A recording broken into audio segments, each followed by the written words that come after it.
So I'm sitting in my room watching Marvel shoot themselves in the foot over and over again with every single new release, and I'm thinking, who can save Marvel? Only one person springs to mind. No, it's Spiderman, of course. But since we know we're not seeing him before late 2024, I guess Captain Marvel will do. And I know you're there like, how the hell is Captain Marvel gonna save the MCU? She sucks. And you'd be right. But I think she can make a turnaround, and that could give us, the audience, some hope that the Marvel writers can change, and that the future is not so bleak. So in this video, I'll talk about Captain Marvel's flaws in the movie, and how her character can be saved, whilst giving us some hope for the MCU's future. So my first gripe with Captain Marvel is her lack of character development. Her character goes through zero change. At the start of the movie, she's this overpowered character that has some flashbacks, and in the end, she's even more overpowered, and her flashbacks are no more. And that's really the extent of her transformation. And that's a big problem because characters are meant to be flawed. Their flaws drive the plot and make it more interesting. And by the end of the movie, the characters change, for the better or even for the worse. And we as audience take something from that change. The message of the movie usually lies in that change. And to me, this is where the essence of cinema really lies. Captain Marvel needed that, because without it, it was all just flat. And the writers knew that because you could see in the beginning of the movie, in that training scene, the movie tries to set up her impulsiveness and emotionality. But that scene is the last to hear about this character flaw of Captain Marvel. And I don't know why. Because just this alone could have made the character infinitely more interesting. And I know some of you might be there like, why are you obsessed with the idea of giving Captain Marvel a flaw? Because simply it would have made her more human, and in turn made her story much more interesting and relatable to us. And I know we aren't shooting lasers out of her hands, but the point still stands, because we aren't billionaires either. And look at how loved the character of Iron Man is. Tony Stark isn't just likable because he has this arrogant charisma about him. No, he's a flawed character that is continuously changing. He has a character arc that literally spans 10 movies. This makes us relate to him so much more, because we see how he was in the first movie, and how he lacked any bit of moral fiber about him, and how he changed in the end of that movie. And of course that wasn't the end of it, because we see his progression as a hero. He's in no way perfect even by the end of the first movie. He fears what he doesn't know and what he can't control, and that makes him mess up more than once. And I could go on and on about his perceived cowardice and his repeated heroics, but I should stop because this isn't an Iron Man video. But you get the point. His character was so complex and multi-dimensional, and I'm not even asking for that for Captain Marvel. She just needs something, and I think the impulsiveness and the emotionality are very good vectors to go at. So that's the first fix. Stop this Captain Marvel can do no wrong stuff, and give her some traits that make her more human and relatable to the audience. More specifically impulsiveness, since it was already touched on. And before I go on to the second issue I have with Captain Marvel, I want to respond to the comparison that is made with her and Captain America, especially that first movie. Because you can argue that I'm being a hypocrite because Captain America also doesn't really go through change throughout the first movie.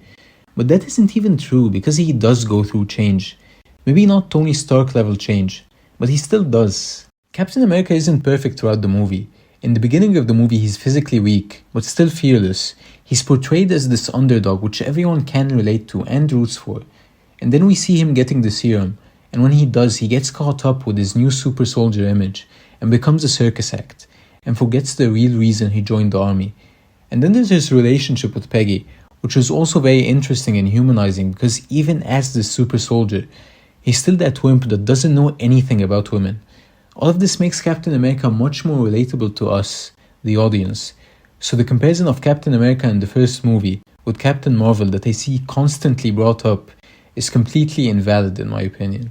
Now that I've got that out of the way, let's go to the second issue I have with Captain Marvel, which is what people call the Superman problem.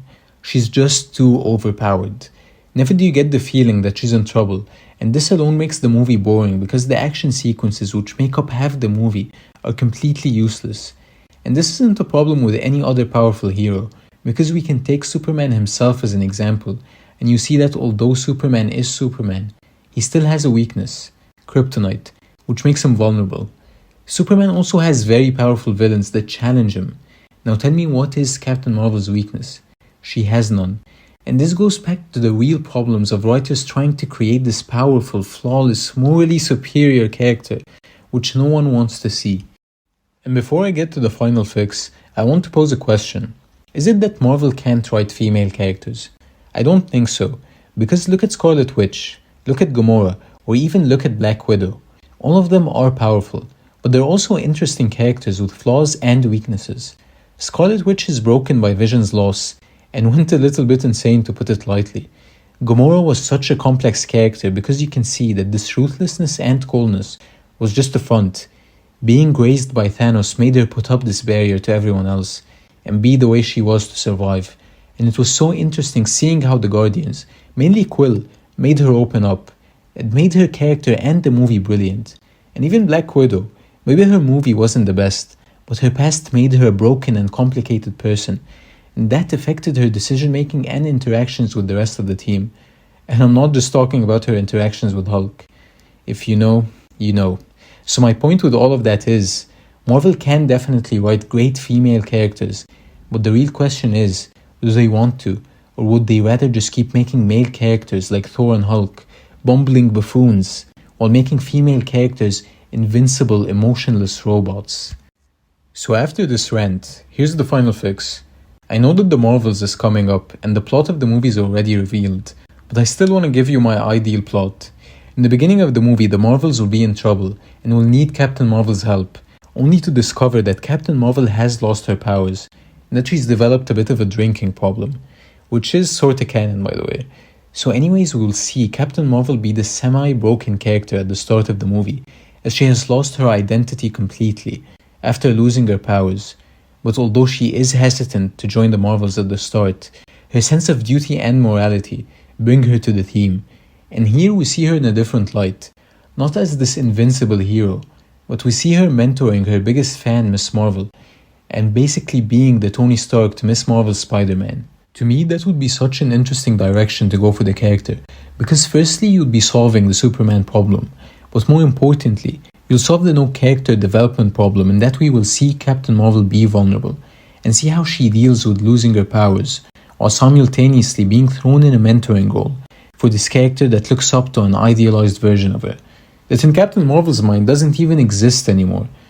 Honestly, I'd love to see how her character grapples with all of this. But that's just my opinion, let me know what you think, and also, have you lost your trust in Marvel or do you still have hope? Anyways, I hope you enjoyed, subscribe if you want more, and I'll see you in the next one.